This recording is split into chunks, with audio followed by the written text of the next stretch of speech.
So tech people, I'll depend on you to tell me if anything is going wrong. I'm looking at the chat here. So the agenda for the day will be as follows. I will talk about, what is AI, just in case it's not yet clear to some people, or new perspectives are always useful too sometimes. I'll provide 6 examples of AI that is currently used in medical practice. And then I'll tell you more about Benma, what we're doing, and take questions as needed at the end. So let's start first with an intro to myself, probably better. So I'm from Nigeria. I'm from Enugu State precisely, so home soil. Did my bachelor's in electrical engineering at FUTO in Owerri. Worked for a while in Port Harcourt as an engineer there.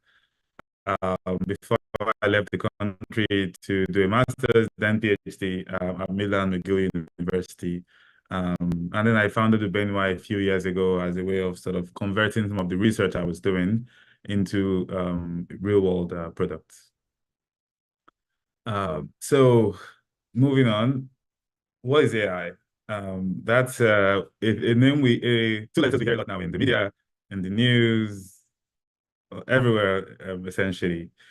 Well, you might already know that AI stands for artificial intelligence. As a start, some people will also call it machine learning, and I'll come to why they call it that as well sometimes. But what does it really mean? It's basically referring to a new computing paradigm that we have today, in which we have machines that can basically act like humans, that can exhibit the intelligent behaviors that most humans have, maybe not all. They can think, they can see, they can act, they can feel even in some cases, and they can communicate in many cases like we humans. And that's where the alternative term you must have heard, machine learning, comes from. So you hear AI or machine learning. And the machine learning part really comes from this idea that we are now going from a phase where we had to tell machines what to do before they could do it, to a phase in which the machines themselves are learning how to do things that we never taught them explicitly to do. Hence the image of the robot reading a book there. It's sort of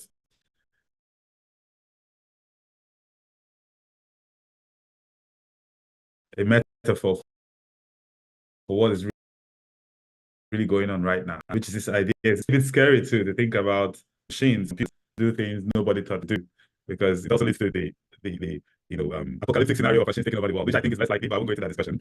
But anyways, this is what artificial intelligence is. It's basically saying intelligence that is no more coming from we humans, from organic matter, but intelligence coming from inorganic matter, from silicon chips, essentially, through machines.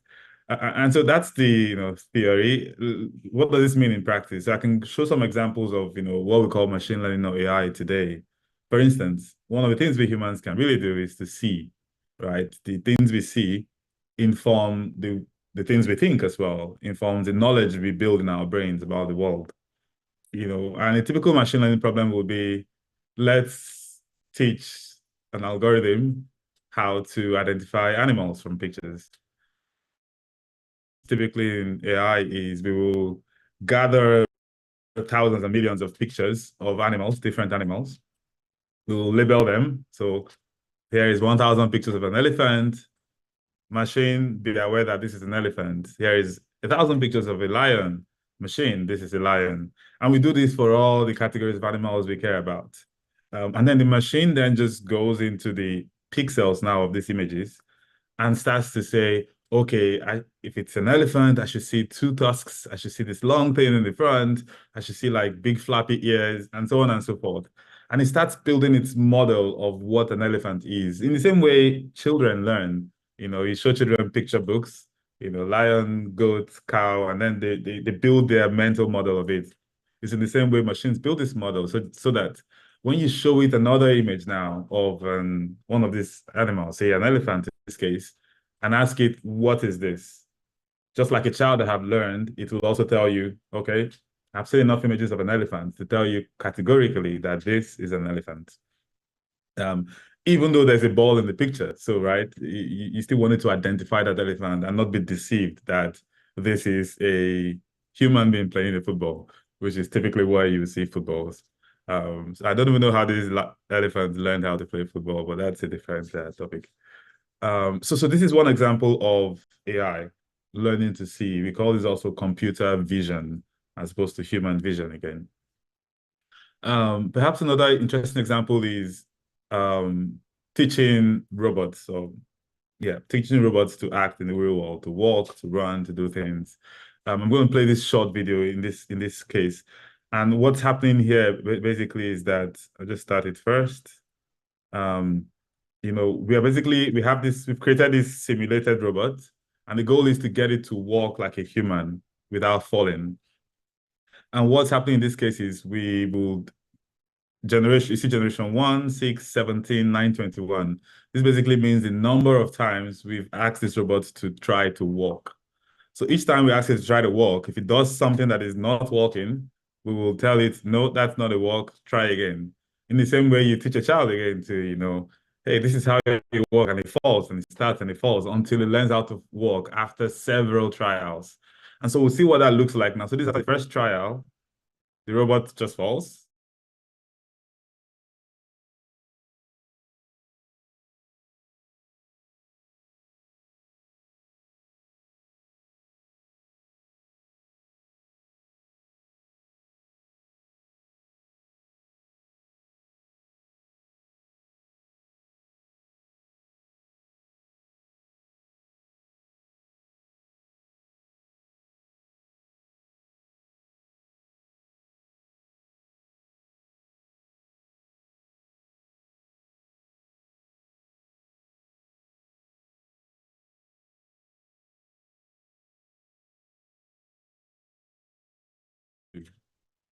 You don't give it any specific instructions really as, okay, learn to detect the animals in these images or learn to walk.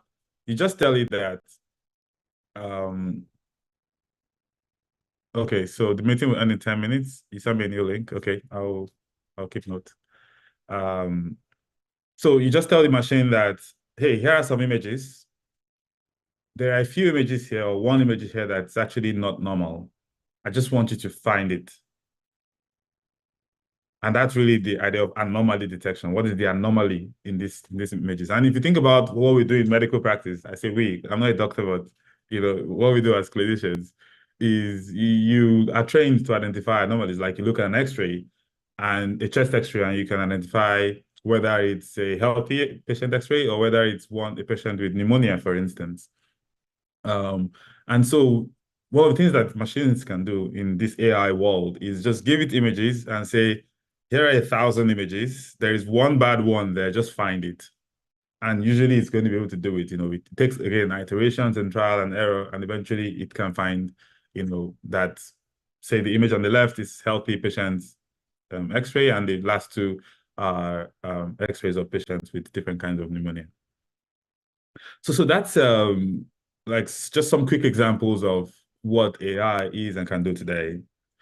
And interestingly, these two examples I've given sort of categorized into the different types of AI we have today. And I use types very loosely because there's different ways of categorizing the AI systems. But the first one I gave you is called supervised learning. So this is when you have examples of the thing you want to discover and labels. So that's the supervision there, is that we are providing the data, the images, and we're providing the label and telling the machine, go forth and learn this. In the reinforcement learning case, it's not really that we have labels, it's that we want the machine to make an action, and there's one good action and there's several bad actions. And in this case, the one good action is to keep walking, the bad action is to fall. And so we just build this machine, tell it, okay, keep doing this. If it falls, we penalize it. We tell it bad machine. If it keeps walking, we tell it good machine. And then it knows that, oh, if I keep walking, I'll get good points. And then it just keeps walking and it does that. So that's the reinforcement part of it. We reinforce the machine to learn how to do this good thing. Again, in the way we reinforced kids to do good things, to say thank you, to do other things. So you can think of it in that sort of similar way. And lastly, the example of chest X-ray refers to something we call unsupervised learning. In this case, you just give the machine images, for example. You don't tell it this image is good, this image is bad, this image is elephant, this image is lion. You just say, here are images, there's something that's anomalous here, find it. And then it's just going to realize that, say, in healthy patients, we don't see this blurb of gray in the center. Whereas in sick patients that have pneumonia, we see these signs, and so it knows something is wrong, but it doesn't know it's pneumonia. And you can see this as being useful, say, to just help a physician, a radiologist, or so to basically immediately extract from thousands and thousands of images the ones that they need to review as a human and call the patient and say, okay, yeah, you are the one we need to attend to. So you can see there's a time-saving measures in areas where we have low number of, say, physicians to serve the population, for instance. So that's it on sort of like an AI intro, a quick one. There's more that can be said about AI and so on, but I hope this has sort of been useful to give you a flavor or sense of what it means to say artificial intelligence today. And so I'll move on to the next step of giving you 6 actual examples of AI in practice today. IT, do I switch to the next link now or continue? What do you propose? Okay, I'll just continue until I see something different from you. So let's talk about 6 examples of AI in medical practice. I'll start with, a continuation of what we've just looked at. So one of the things that's currently, being done is medical imaging. A big part of healthcare, as you know, since you're all doctors, is taking CT scans, taking ultrasounds, taking MRIs, and so on. And today now, we have several companies, that name one here, AI Doc, that are basically using AI to analyze medical images to assist clinicians in diagnosis and treatment planning. So it can look at a brain MRI scan and detect an aneurysm inside of that. It can look at a lung scan and detect a chest X-ray scan, and look at and detect pneumonia and things like that.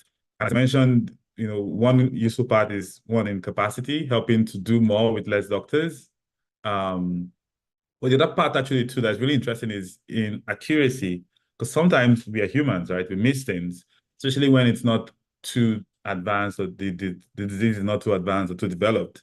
But that's interesting about machines. Machines can really find the subtlest signs and details to pick them up.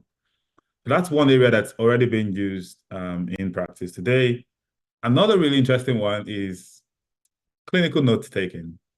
So a doctor's job is to see a patient, take notes every time you see a patient. And usually you have to follow this structure, right? The SOAP structure, subjective, objective structure. But that can take a lot of time, right? And you've just finished talking with the patient, and then now you have to recall all you said, or recall all the patient said to you, or write fast during the meeting. And now we have so many AI note-taking software, which simply just, you can have a simple phone like this during the conversation. It records the session. So when the patient is talking, when the doctor is talking, the conversation. And then at the end of the session, it just generates the notes for you. It says, hey, this is what you guys discussed right now. Patient described these symptoms. You proposed this. You recommended this. This was the prescription you gave. Here are your notes. And then you can just review that and edit it. And basically, it takes a note-taking exercise that could have been like 30 minutes to like a 5-minute edit for you. So all you just have to do is cross-check it, make sure you didn't miss anything, and then you save that into your EHR system. So this one is actually one that's being quite widely used now. I've seen in North America. There's drug discovery. So this is more on the research side of it, the pharma side of things. You may know that in creating new drugs, the process easily can be like a 10-year-long process where you have to, iterate on new molecules and designs in the lab, test them in rats, then scale to, bigger animals, and eventually get to human trials. And it's just this long process with huge drop-off points in terms of success rates at different stages. And now AI is actually being used now to accelerate this process of discovering new drugs at different stages of the development process, whether it's even in patient stratification, to like combining different drugs, different molecules to say what makes sense, what doesn't make sense, exploring multiple options in a shorter time span, yeah, all the way to simulations, even prior to human trials for these drugs. So this is one that really booming as well as an area currently more on the research side. So I'll go to number 4, but I see that we have less than 1 minute. So I actually have the timer now showing for me. So I'll pause and let this switch and then continue after that. Okay.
So I think so I'm just going to share my screen here again.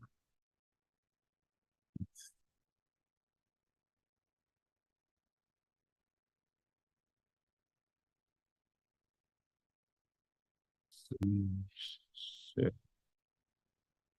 Okay. Okay. So everyone can hear me still. Open the chat, like give it a message from IT.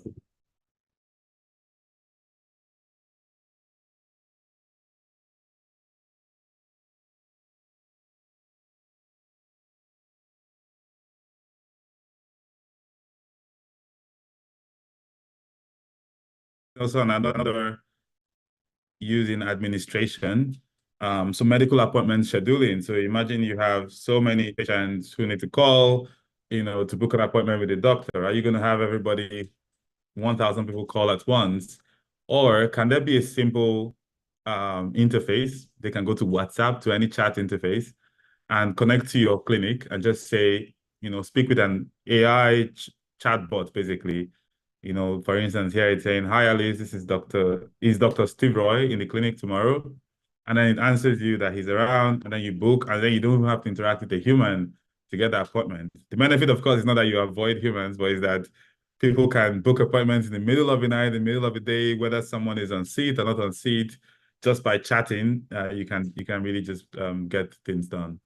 And you can see what the AI is doing in this case, where it's basically analyzes the text the patient types, to detect what the intent is in different points. So it detects here that the doctor is Steve Roy. It detects that, this person is looking for a cardiology appointment, and then it detects that person is asking for availability. And so by detecting each of this element in the intent, it then knows what to respond to to address that patient's query. So this again is something that is not even science fiction. It's being used everywhere now, like in North America, at least I know. So like this is from a company called Agentive AI. So number 5 would be personalized medicine. So we have a number of firms building medical devices implementing this as well. But this is more of, you might know that going back to drug discovery, most drugs are built for sort of the median population. You know, they are tested on a group of people that are somewhat in the median, not necessarily at the base or at the very top. Say it could be 45-year-old men. But then the same drug for a 5-year-old man might not be the same an 18-year-old man or boy might need, and vice versa, an old person. But yet, this is how medicine is today, because we have to make do what we have. But what personalized medicine is allowing us to do now really is to be able to say, based on your genomic data, based on your personalized medical information, you should take more of the dose of this drug, or half of the dose, or even a different medication altogether. And we see this especially in oncology treatments, in cancer treatments, because this, as you know, has a lot to do with your genetic makeup. And lastly, the 6th example, this is not all, but this is, we have to stop at some point, is the use of AI in robotic surgery. This is already quite a common thing. In many places here, appendix surgeries are done with robots. It's minimally invasive, very accurate, and high precision. And, the clinical staff is just really there to support, it gets it done faster, and so on and so forth. So these are 6, just examples to give you a flavor of what AI is doing in medicine and the things that we have trained machines to be able to now do for us. There are many more examples, so I invite you to research and learn more on that space. And then lastly, I'll use the last 5 minutes or so to tell you a bit about Ubenwa, which is my company and one that we've partnered with ESUT and with Professor Ikochi on over the years. I'll assume many of you are Igbo, so you'll understand that Ubenwa means the cry of a child. And really, that's the core of our work. We are on a mission to improve pediatric care using voice and AI. Rooted in this idea that speech and language is a window to our health. If you think about, seniors, elderly people who develop Alzheimer's or Parkinson's and so on, the speech is one of the first things that deteriorates when this neurodegenerative conditions set in. But the same is the case too for infants. Human infants have actually evolved to communicate their needs and their health through their cries. And that's really the mission at Ubenwa, is to basically develop AI to analyze baby's cries and give us insights from that. Is it a pain cry? Is it a hunger cry, discomfort? Or is it due to something more serious like neonatal encephalopathy, respiratory distress, and so on? And so I put in bold neonatal encephalopathy because this is the one that we've run some significant research with really interesting results, and I'll talk about this now. So you might recognize the gentleman here. That's Professor Ikochi, Provost, then head of department in the pediatrics unit. And so in 2019, we started this study. The goal was really to say, can we use babies' cries to detect neonatal encephalopathy following birth asphyxia? If we can, the benefit of that now is that we can assess patients before discharging them to know if there's any ongoing injury and to know if they need further follow-ups and care, just to reduce the chance of long-term disabilities like cerebral palsy and the likes. And so we had about 6 centers in Canada, Brazil, and Nigeria. And the first center to actually launch was the ESU Teaching Hospital, led by Dr. Kochi as the PI of the center. So here was, I believe, the launch day, or one of the pilots when we started the project with a team of residents and Professor Kochi himself. And we basically had a mobile app that we used to record the baby's cry, that sends it to the server where the AI analyzes it to give us the insights and results, and we can train our AI models like that. So it's a really interesting project. We ended up over a span of 2-3 years. COVID also happened in between that, so we paused for a while, but really collected this massive database of infant cries, annotated with indicators like whether they're healthy or whether they are patients that are in an asphyxia sequelae, essentially. We had over 3,000 patients there, and tens of hours of cries recorded across the three countries that was involved, Nigeria, Canada, and Brazil. And I could show you the papers we published and tell you about the results and so on. But I guess seeing is believing, and it's easier to communicate things when we show it. So I'm going to play these two recordings for you, and then tell you easy to illustrate some of the findings we made out of this study. So here is sample one.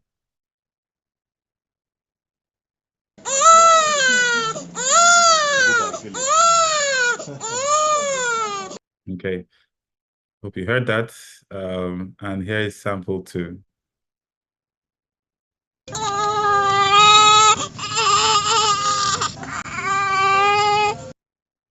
Okay, so I unfortunately I can't see or hear any of you. I would have asked you if you noticed any difference between both cries, assuming you heard them as well too.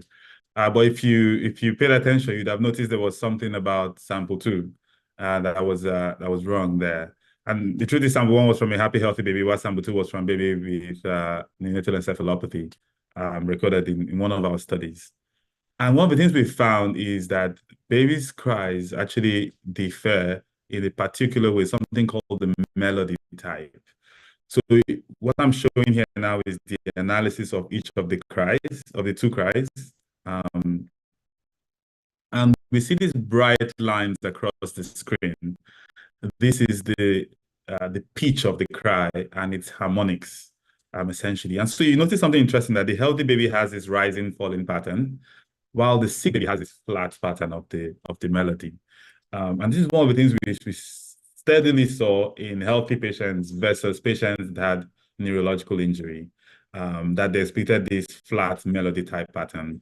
And one of the doctors we work with here gave me a nice intuition for this. If you think about all the vitals as well, this, flatness is usually a bad sign in heart rate, respiratory rate, or whatever else you're looking at.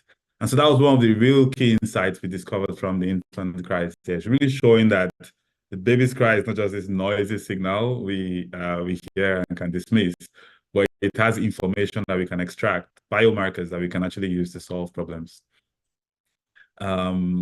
And so to move on to what next for this study, we ended up launching what we call Nanny AI, which is a mobile app now for new parents to help them in that first year of life when you are really confused about, why is my baby crying? What can I do about it? And so on and so forth. And so Nanny has been launched for about a few months at least. And it's now being used by parents all over the world, so over 200 countries. More than 4 million cries have been translated now by the app in the App Store. So I invite you to share it with your patients, your friends, family, yourselves, if you have kids under 1 year, to try out the app and use it to translate the baby's cries. So with that, I will bring my talk to close. Thanks so much for listening. This is another photo from the launch of the Brain One study at ASUT a few years ago. Thanks to everyone for listening. Thanks to Prof as well for inviting me. Cheers. So I'm happy to take any questions you have at this point. Yes.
write the documentation, to do whatever you do. So many things right now. And everybody in every industry uses some kind of software application. This is what AI will be shortly. Everybody in every single industry will use AI. And so what will now make you special as a practitioner or developer or strategist in the AI space is that you come with some specialized knowledge, like medicine, like you're a radiologist with some AI knowledge, or you are a pediatrician with knowledge of AI, and so on and so forth. This is actually what's going to help stand out. So I think absolutely you should jump into it. If you have more questions on this, maybe need better pointers, feel free to email at hello@ubema.ai. I get that email directly, or you can email me directly at charles@ubema.ai, and I'll be able to answer maybe more specifically on that question. Question 3, is there any future for rural dwellers, I assume, in AI? I guess when you say rural dwellers, you're thinking in as well in like the Nigerian context.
We'll be calling on Professor Chika Ndubisi, and you'll be speaking to us on evolving technologies and innovations in healthcare.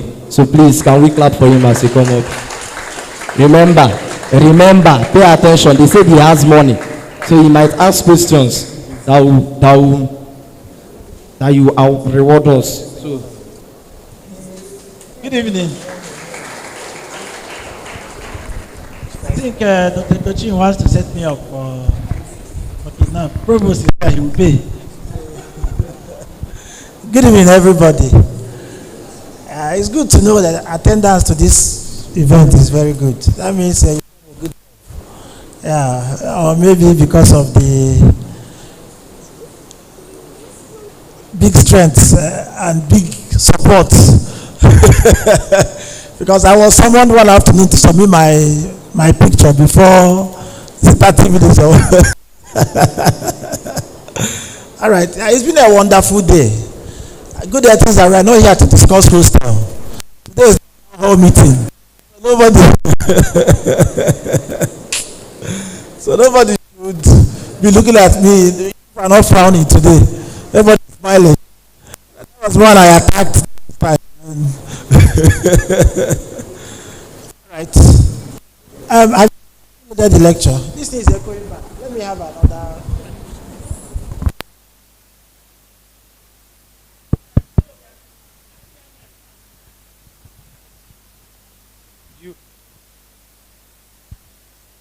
Can you hear me better? Is it better? Okay. Today we are discussing the role of evolving technologies and innovations in medical practice. I think, to say the least, Dr. Kochin already did a good justice to introduce this lecture. And Ubenwa also added flavor to it. But I will approach it slightly differently, so it will complement the rest of the lectures that have been given. Is the slide there? Okay. Now, the most important thing that has happened to the world in this century, I think, will be the advent of internet, followed by smartphone and internet banking. What do you think about that? Yeah, these are the foundation behind most of the evolutions that have happened lately in medical practice. Even medical students don't buy textbooks again. True or false? True. That's why they're not passing exams again. And many that buy don't read them. They prefer to just gloss over social media information on the books. Who understands now that I don't give slides? Who has observed that? Since that time, they started coming for lectures. I don't chase them anymore. So because that is the only way. It's not by reading the slide that you will understand the lecture. Because the slide is like a PowerPoint that we are going to show now, which just bullets what we are going to do, teach. It's not the lecture. Does that make sense? Yeah. So how much have we used our internet, our smartphone, to drive innovation in medical practice? Are we doing that? No. Many of us are active on Instagram and so on, but we're not thinking through how this can turn things around in medical practice. Dr. Aja, okay? The first time I met him in the ICM class, he insisted that he's in charge of ICT.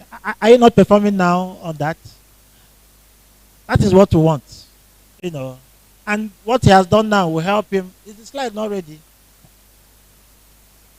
What he has done now will help him to, he can now organize many international conferences and chop the money in it. I hope you don't know that one. All right. Lecture as well. Now, what has changed? What innovations in the past 20 years have improved medical practice? I will mention something like a glucometer. Do you know what a glucometer is? Who has seen a glucometer before? Glucometer.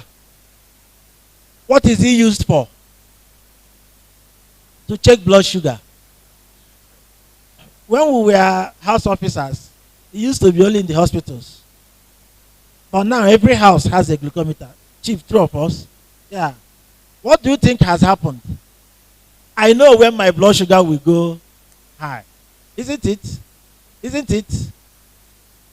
People who thought of that, did they make sense or not? Did they? What of pulse oximeter? 2 years ago, I went into understanding the science behind pulse oximeter. You know what it is? The one they use to check pulse rate and blood pressure. What do you think? Do you know that mathematicians are involved in producing that? Do you know that? Do you know? Yeah, because they calculate that because it's based on principle of plethysmography. But somebody made that calculation that allowed you to, that by the time he's reading, that figure is showing you is what it is at that. What you are reading now is what it should be at that point. So that shows you that innovation goes beyond just sitting around the books. Does that make sense? Essence of teaching you medicine is for you to hang on that and invent something a lot what better. So is it the way you were taught in neurology that you are practicing it now? A lot has changed. Because people are pushing the frontiers every day. Okay? What about suction machine? Have you seen a suction machine before? What does it do? If you don't have a suction machine in the world, the patient can die. Because it cannot clear the airway for what? Respiration. I'm just trying to show you that innovations mustn't be high-falutin things. Are they using suction machine in other sectors of the country? Are they using them? Yes. Somebody just thought of how can I regulate the pressure to what to be medically what? Safe. And suction machines are costing more than 10 times the cost of the ones you use on the street. Just because somebody made a little what? Research. And modified a bit what is already what? Existing. What about the drills? Drills are used for surgery. You can't buy them at even with 20 million. Don't you drill things around every day? People are better, don't they drill things? Huh? Do they need a 20 million drill? What do they use? The Paco one. If you buy them, even 100,000. But because it's been fine-tuned, so it will not damage the spinal cord, it will not damage the brain, it has come at a what? Premium. Okay, so please go to the lecture. So we are drawing attention to all this because we need to start thinking this way. Start keying into reverse engineering. Because believe me, there is no new market to invent, really. The African market is so backwards that even if we copycat what the whites have invented, the market here is so big that we'll make profit out of that. I hope you know. Let me give you another practical example. There is a neural navigation system we saw in a conference abroad last year that my professor wanted to buy. Do you know the landing price for that machine? 160 million. And then, for each time you use that machine, they programmed it with a software. That each time you use it, that software code, use and discard, will cost you 2 million. So what is the company making per case? From Nigerian currency, how much? Do you know it's the same navigation system that a doctor thought of and got a smart engineer to do what? To reprogram. That's all. That is innovation. So it's so difficult now that And Africa, they may go to one, they use where 10 times. You can't do that anymore. You know, these are the innovations we are talking about. We're not talking about highfalutin things that are unimaginable. Are we on the same page now? Are we on the same page? So who can do what I've said? Who can think of doing the things I've just mentioned now? Anybody? Anybody? Nobody. That's why Africa is still backwards. That's why we're backwards. Now, do you know how much an operating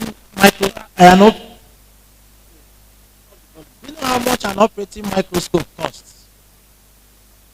Huh? How much different is it from the microscope you use to look at histology slide? You never thought of that. But somebody sat down, engineered it to a point where if I'm looking at that machine, it can autofocus what my eye is seeing from my own vision and make it clear. If you come at the same depth, it will autofocus it again for you. So what has happened? It now comes at a premium. Okay? So much premium that the servicing cost, annual servicing cost for this machine, servicing is $50,000. It's not the amount you bought it. It is the cost of what? Servicing. So do you really think the neurosurgeons are rich? If you pay all these things just to do a surgery, have you made profit? Have you made profit? That's why I'm not adding weight, because there's no money. There's no money. All right. So I think we've set the background now. What about MRI machine? Because of MRI machine, many surgeries that were done based on guesswork diagnosis are no more being what? Done. Because you are more likely to now precisely locate where you will be having your surgery what? Done. Who and who were in the clinic yesterday? In my clinic. Yes. That lady that was paralyzed, I've looked at the MRI now. So it's going back to their units. Because the thing does not require what? Surgery. It's a very tiny cyst. But without MRI, what would I have done? Open it and cause more damage. So have you seen how innovation has transformed medical practice? Okay? Now, the question is, have we ever sat down to think the drugs we are taking, how were they produced? Have you thought of that? Every day people argue that, what's it called? Onubo soup, Onubo crashes blood sugar. Isn't it? We are all mentally lazy. All we need to do is to get somebody in botany to do what? To start gradually researching on that, gradually extract the active ingredient, and start titrating the dose. By the time you do it for 5 years, what will happen? You'll be somewhere, you will drop the stethoscope, as you said. All we think about in dropping stethoscope is how to do politics. That's all. Or Bitcoin. That's all we think about. Nobody's thinking about how to do it. So, all these technologies came from somebody just thinking. Somebody going to the clinic to think. Okay? That is how it came. In fact, let me tell you, my dissertation, how it came was because I kept seeing people that have, young people that have spinal cord injury. And what did I do? I started thinking, how can you fine-tune the diagnosis a lot what? Earlier. And over the years now, I've done serial researches in them that I now feel it's time to make it public. That you can fairly use MRI to predict who will have spinal cord what? Injury. So people that play football on Saturdays, What am I recommending? Before you start those your footballs, go and do what? Not when you fall down, you say somebody tackled you and you become paralyzed. The thing was there already waiting for the what? Injury. Waiting for the tackle. So innovation can be as simple as anything. Okay? Have we ever thought of fresh ideas that can improve the quality of surgery that we are doing? You don't like appendix. Somebody can now use endoscope to do it and open a tiny hole. What did he do eventually? Appendix. Who will you pay more? The one that opened normal or the one that used the sticks here and there? They use stick. Because he has marketed it that there won't be cut. They will just make a tiny thing here. But believe me, when that one has problem, what would they do? They will come back to the big one, showing you that it is actually inferior. But the whole world is moving in that what? Direction. Because of what? Innovation. How do you produce that endoscope they will use for that? It's by simply getting an optical engineer to start telling him, this is what I do, what I need. He doesn't have the knowledge. We are the ones to drive that innovation in what? In medical practice. Have I made a point? That is why this lecture is. So every other thing I'm saying now is to support what this background made. All right. So that we don't go into borrowed ones alone. Let me tell you what we've done in our own local research. I didn't want to bore you with the images and so on and research on that. Because the cost of implant surgeries is very high. Where do all those implants come from? Abroad. I've written to TED Fund before to fund the research on that. Because we cannot be the second highest producer of titanium and we're importing those materials. How do you reason that? Does it make sense? Yeah, that is the problem. So we've now gone into surgeries that preserve the spine that are not very expensive. So you will hear something like the one we trademarked actually, we called Memphis floating laminoplasty. We're among those that developed that. Yeah, and it's now something that has been tested, publications made on them, as a standalone alternative to instrumentation in patients that may not have all the criteria for that. Then we also have a modified hemilaminectomy approach that may help you to limit, to achieve cord decompression without needing instrumentation. What has that done? That will reduce the cost of that surgery by more than 60%. Achieving the same what? Because why are you going to instrument? Because you've taken away a lot of stabilizing what? Factors. But that is the trend all over the world. Okay? So innovation mustn't be to chase the trend happening all over the world. Innovation is to look around what is in your circumstance and do what? Modify it. The provost, they did something about mid-upper arm circumference. Huh? Yes. Which I think TED Fund sponsored. So what was that used for? If you're operating in the rural area, you can know when the baby is going to be malnourished. I think that is it, right? Preterm, okay, preterm, and so on. So innovations mustn't be, and if he becomes if he gets good luck now, then WHO might accept it one day. See the thing trending everywhere. He would drop stethoscope as well. All right. So let's go into newer technologies that are changing practice. But the aim is for you to start thinking, how can I move the frontier beyond this? Now, please keep hyperlinking it. So I was watching this BBC program that they're called Mind-Bending Bionic Arm.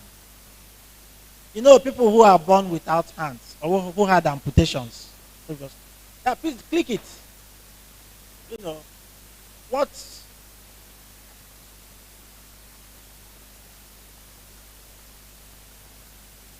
what I told you to download them before because they won't play without hyperlink. Okay. So what somebody has sat down to do is that instead of the usual macro artificial link that we do, what has the person done?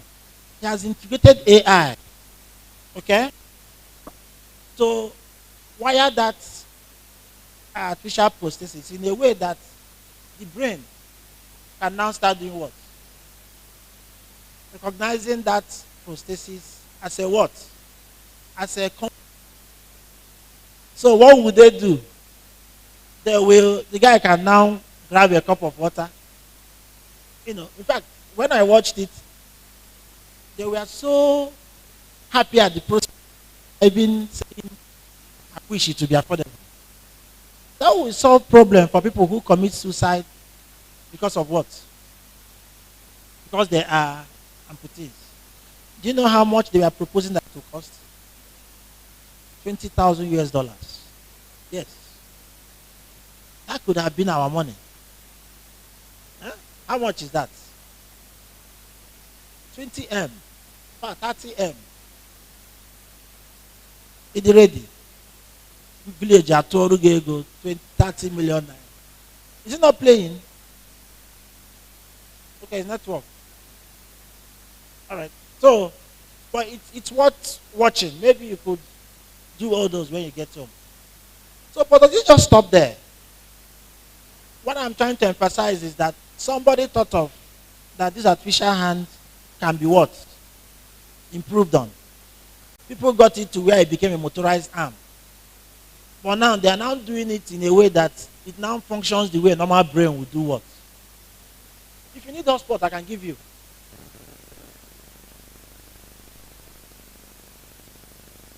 Sorry about this. We thought it had worked.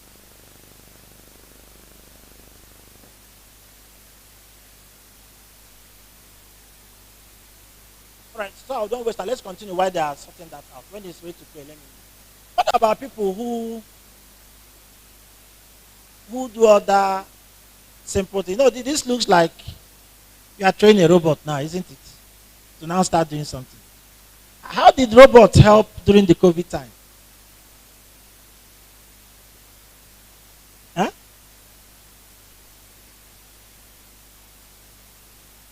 It started doing some works for human, isn't it? Started becoming who will welcome you because nobody knew who was carrying the COVID. Isn't it? These are small duties, but people have gone far with them. What other interesting thing? Robots have the potential to greatly assist in the medical field and have already been employed in various ways. 1. Surgery. Robots can be used in surgical procedures to enhance precision, dexterity, and control. 2. Telemedicine. Robots equipped with cameras facilitate telemedicine.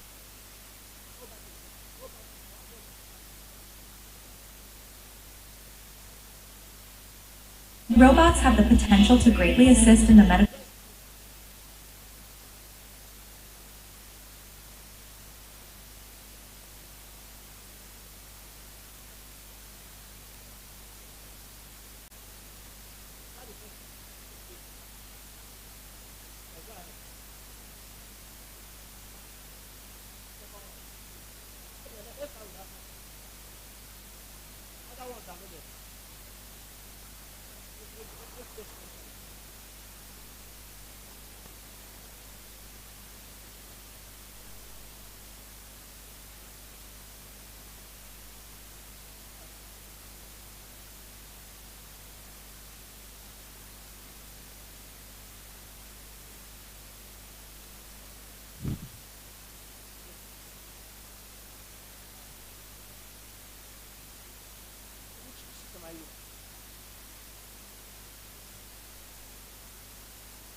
let's just continue.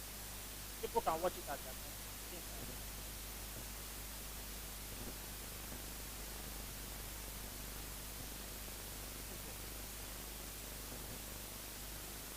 The slides will be available, so you can run the images on by yourself. All right. Next one. Is there anyone that has opened that at all that's playing?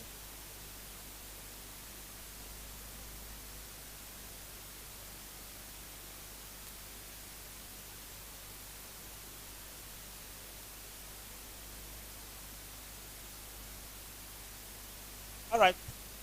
All right. Then. So, so even before this, the COVID era, people. Let's go back to the lectures. I was on the lecture. Yeah. Robots has been helping with a lot of things in medical practice. In fact, in Japan, it's almost like they are competing for who invents something ahead of the other, isn't it? Um, so this is how this is helping medicine. Today I saw where somebody is trying to argue that that could be helpful in agriculture as well. They showed the robot that was cultivating. All right. What about the internet?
you put some softwares, if you bring your phone close to your radial artery, to tell you your pulse rate and your blood pressure.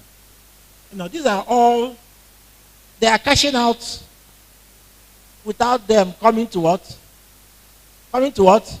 Hospital. You don't know. So that time they would have come to buy card and do blood pressure test. Who is now taking the money? The software person. Who says it's nobody? Why is your data finishing? So somebody is taking the money. So you that are medically inclined are the person in the right, with the right capacity to think through this process and then involve other specialties to do what? To develop it. Okay? One of my residents did a dissertation on how to use smartphone to detect early spinal cord degeneration. And that dissertation almost won the West African College Award. You know, so people are thinking, you know, to get it to a point where him and some companies can get it into social space as innovation. You know, beyond every beyond money making, it's intellectual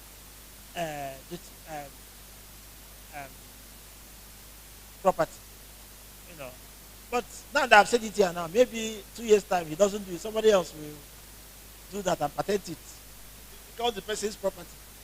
Okay, next one. So even meteorologists are tracking diseases using weather reports. I hope you know that. We know that. All right. What of this cluster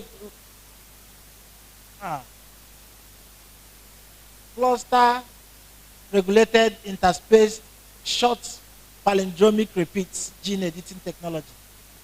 It's a long grammar, but when I saw this, it was very interesting.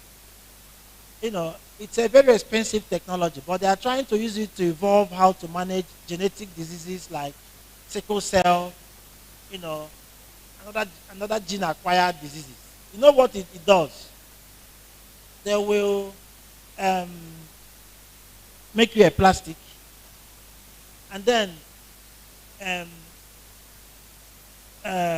create the synchrony of your genes.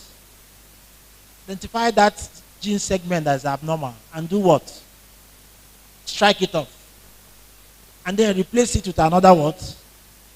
A normal complement of that gene. What do you think will happen? Genetic diseases will be what? Cured. But when I Google, the cost of doing this on a person can approach as high as 200 million naira. You know. So these are all experiments, but people are undergoing them. Huh? The time our some years back and still surviving, nobody knows what was done. You know, people who did that treatment, don't say they don't cash out big. Would they still practice medicine again? Do they need to? So that is it. So these are things that are happening. This one is also interesting. Smart bandages. What is happening with smart bandage? You know how you use bandage to cover wound?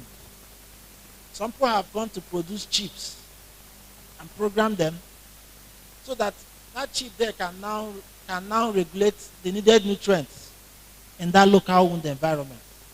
So if oxygen is needed, what would the chip do? It will cause vasodilatation so that more blood will do what? Come in. If a particular drug is needed, as far as a nutrient is needed, as far as it is in the body, what will happen? To mobilize to that area. What will be the effect? In theory, faster wound what? Healing. And chronic ulcers will recover. You know. So it's not highfalutin. The only difference is that some people are thinking what? A lot differently. That's all. That's all. What about electronic medical records?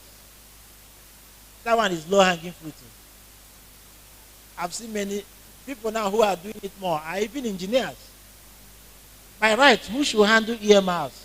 Who should design it should be who? And that's why when they come, they give you generic thing. But if a doctor decides to go into software design for electronic medical record, he will do it a lot better. Not necessarily a doctor, a healthcare person. I don't know if I have questions. Sorry that the images could not play, but the video will be available to you.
To come and give her vote of thanks. So we'll be calling on Lucy. I call her Coach Lucy. So please, can we clap for her? She comes up. Please, let's keep clapping. Let's keep clapping. It's not easy to host. It's not easy to organize an event. Keep clapping. If you will not organize events, you will not clap. You will not organize events, you will not clap.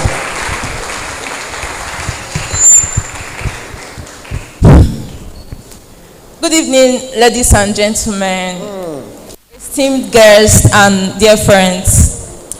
As this incredible event is coming to the close, I want to take a moment with you guys and share my heartfelt gratitude. Thank you so much for coming. Start from thanking our guest speakers. The wisdom they shared with us today really made this event an unforgettable one. At least before we forget some of the things we learned here, it will take a while. Then to our sponsors and partners, your belief in our vision really made this event possible. I'll especially thank the college provost, Professor Ekochi, because I remember we went to his office and was like, "Sir, we want to do this, we want to do that." So I was like, "It's a nice one, it's a nice one. You guys can bring it to this MSA. It will really help students." So that is it. And to you, the attendees, it's not really easy to bring out time and come and sit down for an event. So I want to say a very big thank you to you guys for honoring my invitation. Like, I'm really grateful. And then to my dedicated team, I want to say that your efforts and hard work brought life to this event. Because I wouldn't know what I would do without Triple C, Chidiogo, Raphael. You guys really did a wonderful work. So please, let's take a moment and put a round of applause for ourselves, for our contributions and everything. Thank you so much. Please, let's clap for her again. It's not easy to host or to organize an event like this. So we'll be calling on our brother, our colleague. He's the National Director on ICT for NiMSA, in the person of Ernest.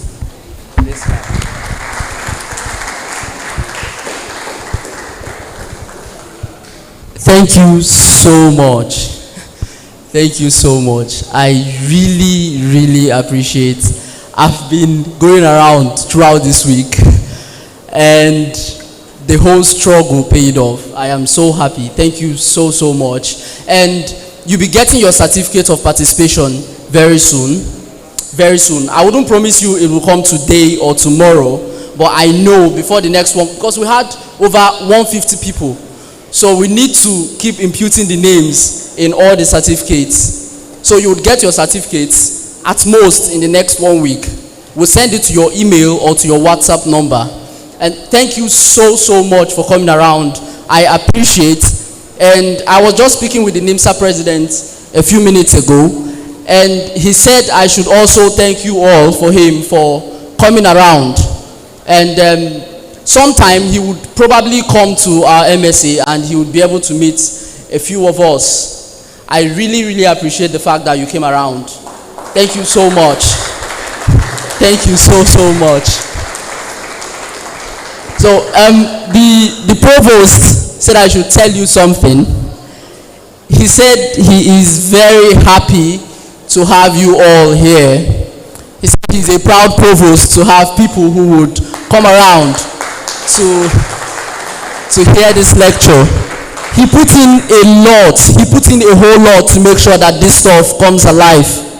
Thank you for honoring that request. And then there's something else he said. He said I should inform you that you should please come early for any other event we're hosting in the school. He's not happy that you didn't come around on time. So he said I should inform you that next time he shouldn't be in the auditorium before the students. And then another thing he said is, he said you should all dress properly next time. Please, we already know that our attire in the college is corporate. So please, anytime you're coming for an official event like this, please just try to wear corporate, please. That's just what he said I should tell you. Once again, thank you so much for coming around. I appreciate it so much. A round of applause for our brother. So now we'll be calling on the president in the person of Retractor, Right Honorable Eze Michael, to come and address us.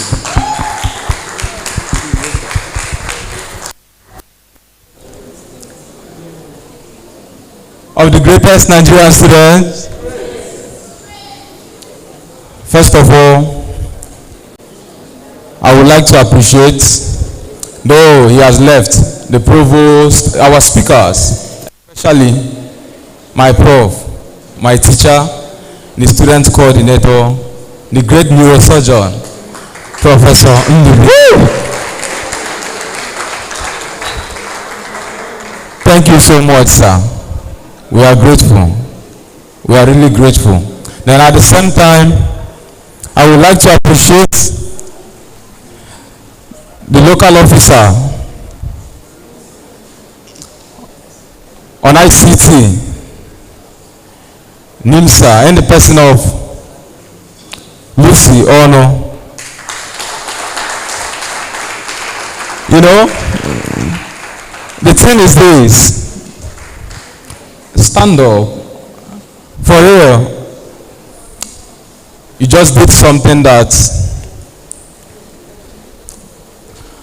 I am so happy seeing. You get, like, because organizing things, I used to tell people, it's something that is not easy. But for you to have put this, we are super proud of you. Thank you. And to Ernest Aja, everly supportive, a dogged comrade. Thank you so much for this support. And then to your team members too, because where are they? Okay, as you can see, they are seated at the front. Seriously, on behalf of the entire OSUM site, we are grateful for this moment because you actually took us beyond the normal. Thank you for this exposure. We are very grateful. And I think I'm speaking for every other person here. The knowledge will not be wasted. Yes, we will go out there and go beyond stethoscope.